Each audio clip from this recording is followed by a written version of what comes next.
What is going on, big schlong gamers? It's Benster, and today we are going to be going over the top 5 submachine guns within Cold War Zombies. If you haven't already, leave a like, subscribe, all that cool nonsense really helps out. Plus, I won't shatter your kneecaps, so you don't want that to happen.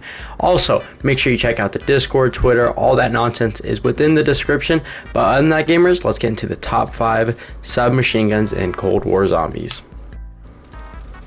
Alright, baby, we got that. Number 5, the Mystic Pony Express. Hey, yo, what the thing about this weapon is that it's number 5 on this list. I mean, overall, it's a good weapon, don't get me wrong, and I got some stat information, you know, all that boring nonsense. Let's just get out of the way. The ADS time of this weapon is about 200 milliseconds, you know, not very, very fast. You know, it is a submachine gun, but one of the more higher on the list itself, you know. The other ones are a little bit more slower, but this is really, really fast. The fire rate is about 850 rounds per second, which is really good considering all things. I do have a 72 mag. I believe you can actually get a higher mag at about 100-ish with a drum mag. The reload time, speaking of drum mags, which, you know, we all know those suck, is about 2.48 seconds. If you have speed cola, you can drop this down to about 2 to 1.9 seconds, which is a little bit faster considering all things. And if you do have a drum mag, you know, you do have that high clip size as well, so you don't have to worry all too much. Now, the sprint to fire time on this weapon, this is where this gun really shines. This is your training weapon, not a camping weapon. This is your run and gun, as it is in Warzone and multiplayer as well. I mean, literally everybody knows the MP5 because of this strat. You can run and gun with this weapon and it is perfectly fine. And it pairs fairly well with the ADS time, which we all know and love. The bullet velocity at about 350 milliseconds is superior to any other weapon because it shoots really, really fast, and the bullets hit very fast as well. ADS movement, headshot multiplier, all that is good at about 4.2 for the headshot multiplier with deadshot daiquiri. Keep that in mind. If you don't have it, it will be absolute doo-doo. You don't want that. But gamers, that's enough for the MP5. Let's get into number 4.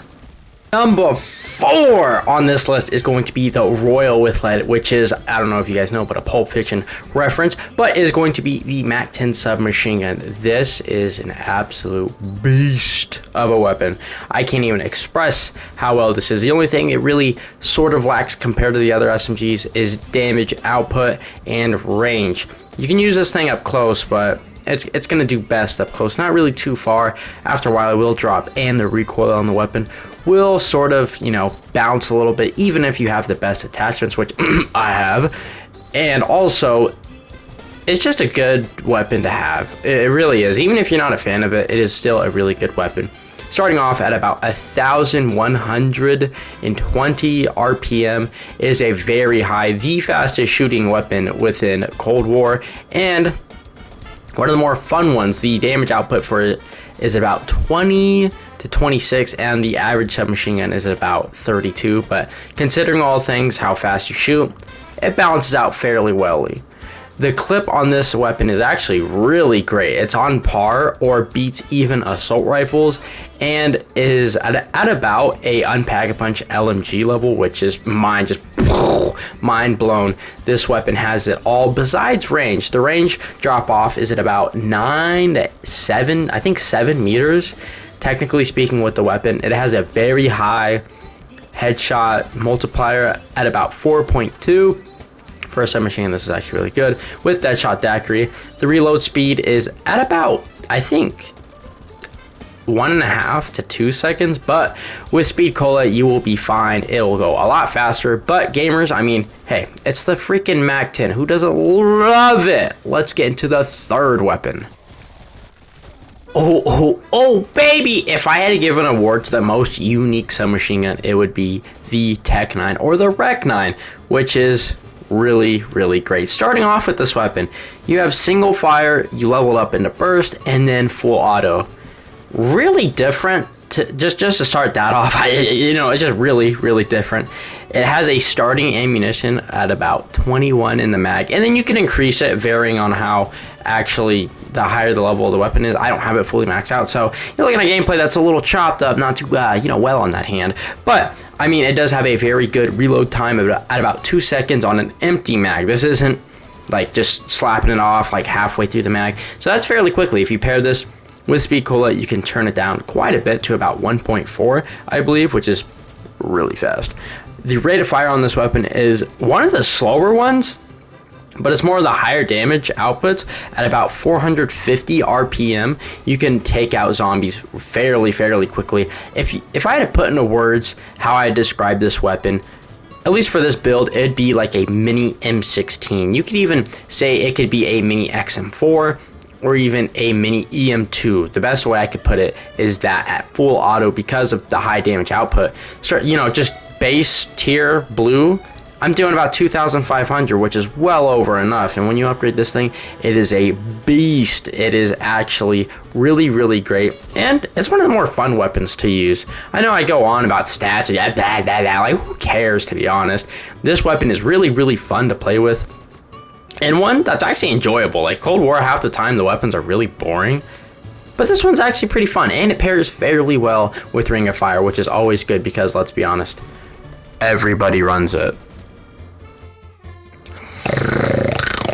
That's how I describe the LC10 or the Snedo Blast. I still don't know how to pronounce this weapon, but anyway, this weapon is really good, and hence why it is number 2 on our list. I mean, overall, the weapon is just the well balanced, but on the higher end of balancing.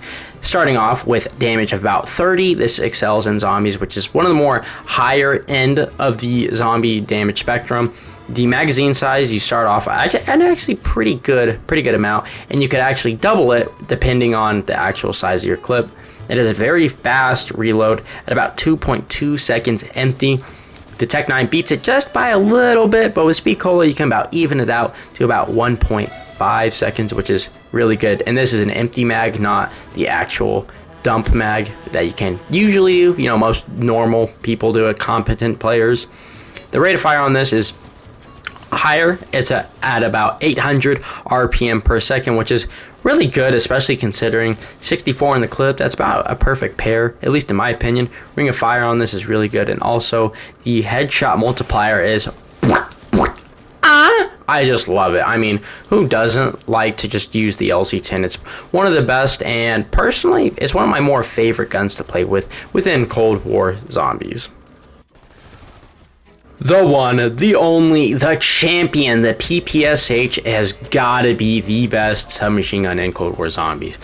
I mean, it's iconic, it's great, overall the best, and it excels in every single category. It's basically an assault rifle, let's be honest here. Starting off with the damage, we have at about 28 damage, which is a little bit higher on the spectrum, but not as high as, say, like the LC10 or the Tech 9 submachine gun.